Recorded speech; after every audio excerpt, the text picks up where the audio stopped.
Presidência da República Casa Civil Subchefia para Assuntos Jurídicos Lei nº 556, de 25 de junho de 1850. Código Comercial Título 4 das diversas especiais de créditos e suas graduações Art. 873, os credores do falido serão descritos em 4 relações distintas, segundo a natureza dos seus títulos. Na primeira serão lançados os credores de domínio, na segunda os credores privilegiados, na terceira os credores com hipoteca, e na quarta os credores simples ou xirografários. Art. 874, pertencem à classe de credores do domínio: 1. Os credores de bens que o falido possuir por título de depósito, penhor, administração, arrendamento, aluguel, comodato, ou usufruto. 2. Os credores de mercadorias em comissão de compra ou venda, trânsito ou entrega. 3. Os credores de letras de câmbio, ou outros quaisquer títulos comerciais endossados sem transferência da propriedade. Art. 361-N3. 4. Os credores de remessas feitas ao falido para um fim determinado. 5. O filho.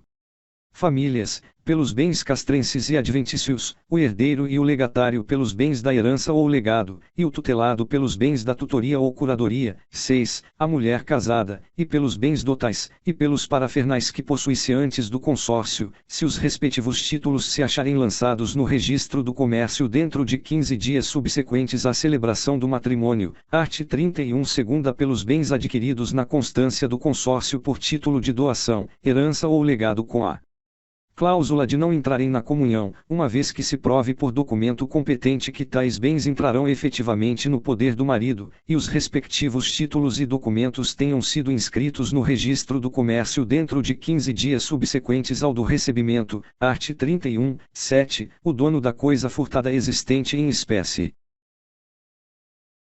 8. O vendedor antes da entrega da coisa vendida, se a venda não for a crédito. Art. 198. Art. 875, o depósito de gênero sem designação da espécie, e o dinheiro que vencer juros, não entram na classe de créditos do domínio. Desta natureza são também as sumas entregues a banqueiros para serem retiradas à vontade, vençam ou não juros.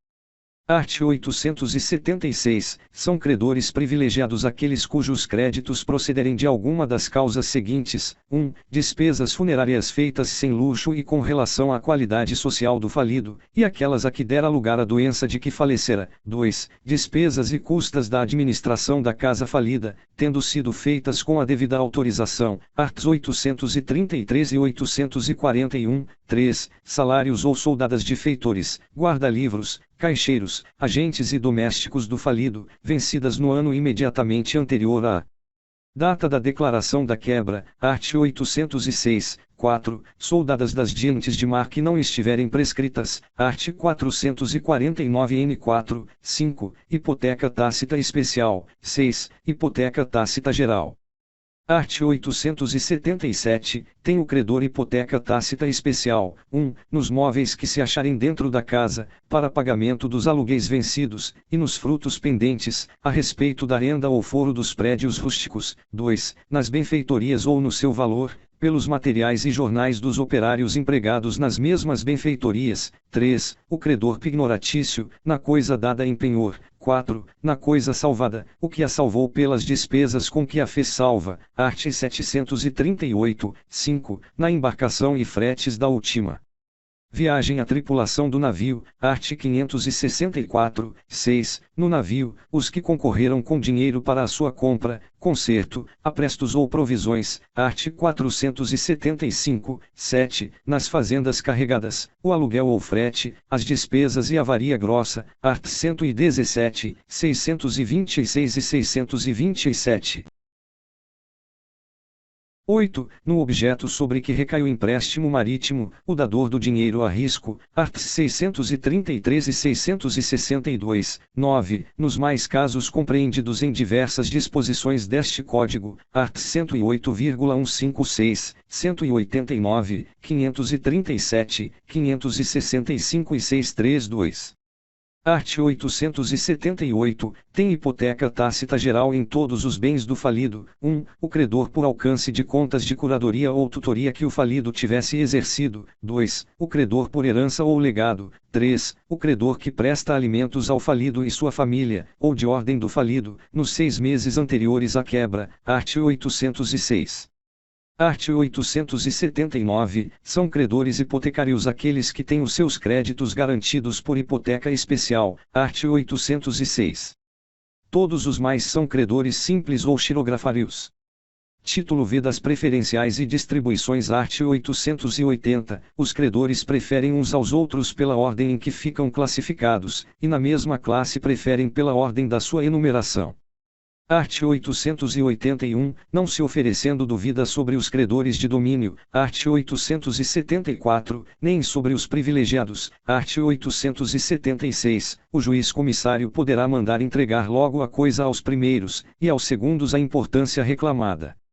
A coisa será entregue na mesma espécie em que houver sido recebida, ou naquela em que existir tendo sido subrogada. Na falta da espécie será pago o seu valor.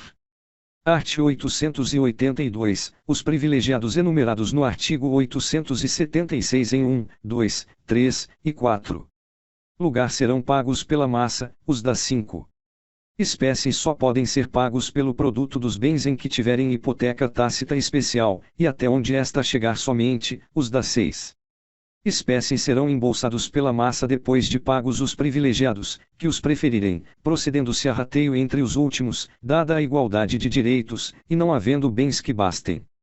Art. 883, os administradores podem remir os penhores a benefício da massa, e não sendo possível remirem-se, o juiz comissário fará citar os credores pignoratícios para os trazerem a leilão.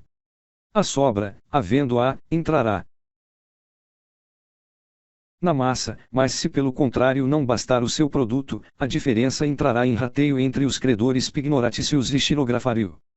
Art. 884, concorrendo 2 ou mais credores com hipoteca especial sobre a mesma coisa, preferem entre si pela ordem seguinte: 1. O que a hipoteca especial reunir o privilégio de hipoteca tácita especial ou geral por algum dos títulos especificados no artigo 877. 2. O que for mais antigo na prioridade do registro da hipoteca. Art. 885, aparecendo 2 hipotecas registradas na mesma data, prevalecerá aquela que tiver declarada no instrumento a hora em que a escritura se lavrou. Se ambas houverem sido apresentadas para o registro simultaneamente, os portadores dos instrumentos entrarão em rateio entre si.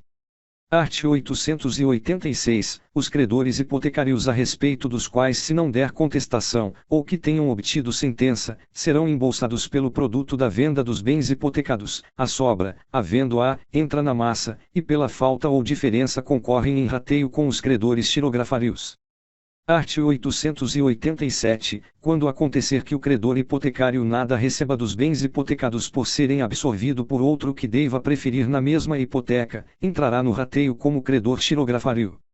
Art. 888, se antes de liquidado definitivamente o direito de preferência de algum credor privilegiado ou hipotecário se proceder a algum rateio, será contemplado na qualidade de credor xirografário, e a cota que lhe pertencer, ficará em reserva na Caixa, para ter o destino que pela decisão final do processo deva dar-se-lhe. O mesmo se praticará a respeito de outro qualquer credor mandado contemplar provisionalmente nos rateios ou repartições. Art. 860 e 861. Art. 889, os credores que tiverem garantias por fianças, serão contemplados na massa geral dos credores xirografários, deduzindo-se as quantias que tiverem recebido do fiador, e este será considerado na massa por tudo quanto tiver pago em descarga do falido. Art. 260. Art. 890, os credores da quarta classe têm todos direitos iguais para serem pagos em rateio pelos remanescentes que ficarem depois de satisfeitos os credores das outras classes. Art. 891, nenhum credor xirografário que se apresentar habilitado com sentença simplesmente de preceito obtida anteriormente à declaração da quebra, tem direito para ser contemplado nos rateios. Art. 892. O credor portador de título garantido solidariamente pelo falido e outros coobrigados também falidos, será admitido a representar em todas as massas pelo valor nominal do seu crédito, e participará das repartições que nelas se fizerem até seu inteiro pagamento. Art. 391.